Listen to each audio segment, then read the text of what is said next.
찰나에 엄청난 정신적인 충격이나 트라우마가 생기면 내 몸의 교감신경은 어떤 의미로 발작을 합니다. 교감신경이 과도하게 흥분하거나 발작하면서 증상이 나타났고 몇 개월, 몇 년에 걸쳐서 내 증상을 쭉 가게 만든다면, 거꾸로 생각해 본다면 그때 충격을 받았던 신경을 잠시 꺼준다면, 잠시 스위치를 오프시켜 준다면, 이게 우리가 하는 치료 중에 하나입니다.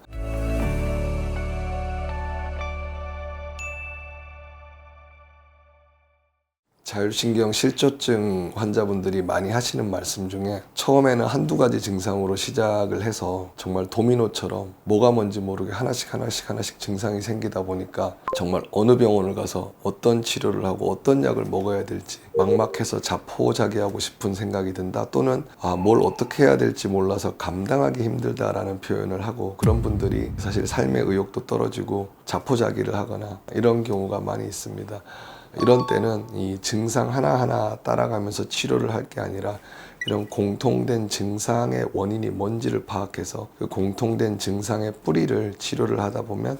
증상이 하나 좋아지고 다음 좋아지고가 아니라 전체적으로 조금씩 이 개선이 되어 나가는 과정을 경험하는 경우가 있습니다. 이게 어떤 의미에서는 자율신경 치료의 꽃이라고 할 수도 있을 것 같습니다. 그리고 추가로 우리가 자율신경의 문제로 이 여러 가지 정신 증상 중에 불안이나 공황, 이런 상황을 경험하는 분들이 많이 있습니다.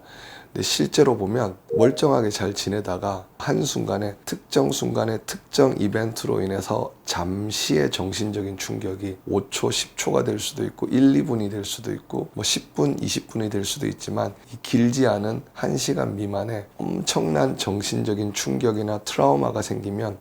내 몸의 교감신경은 어떤 의미로 발작을 합니다. 그 발작이 해소가 되지 않으면 얘기 불안으로 남아서 또 유사한 상황이 오면 또 다시 발작을 하게 되고, 이런 악순환의 고리를 계속 가게 되는데, 즉 길이 나 있다 그러죠. 이 길이 나 버리는 이 길을 따라서 가게 되는 게, 어떻게 보면 이 심리적인 증상, 이 정신적인 증상이 계속 악순환되고 반복이 되는 그런 과정의 발생 원리라고 생각을 합니다. 이런 걸 치료하기 위해서 우리가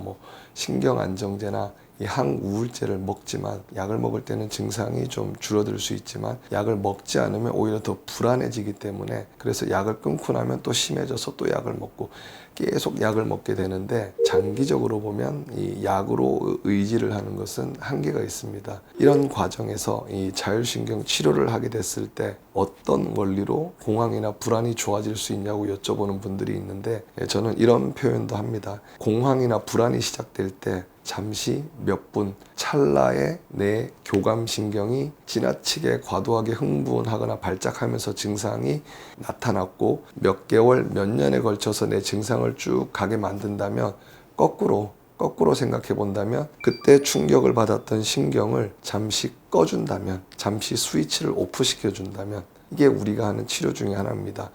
그 정신적인 충격을 받을 때 가장 예민하게 반응하고 흥분하는 신경절을 초음파로 찾아서 그 부분을 스위치를 오프시켜 줄 수 있다면, 잠시의 그 주사의 효과가 며칠을 가지 않더라도 몇 시간만이라도 잠시 오프를 시켜 줄 수 있다면, 처음에 공황 발작이 생겼던 그 이벤트를 뒤집어 줄 수 있다면, 그거 자체가 내 몸을 서서히 회복시킬 수 있지 않을까. 왜냐하면 순간의 찰나로 생긴 문제가 내 몸을 점점 피폐하고 불안하게 하듯이, 이걸 거꾸로 이 상황에서 그 불안한 신경을 순간이지만 꺼주면 이게 거꾸로 이런 과정으로 올 수도 있다고 보는 게, 자율신경을 치료해 나가는 과정에서 불안이나 공황이 해결이 되어 나가는 원리가 아닐까라는 생각을 요즘 들어 좀 해보고 있습니다.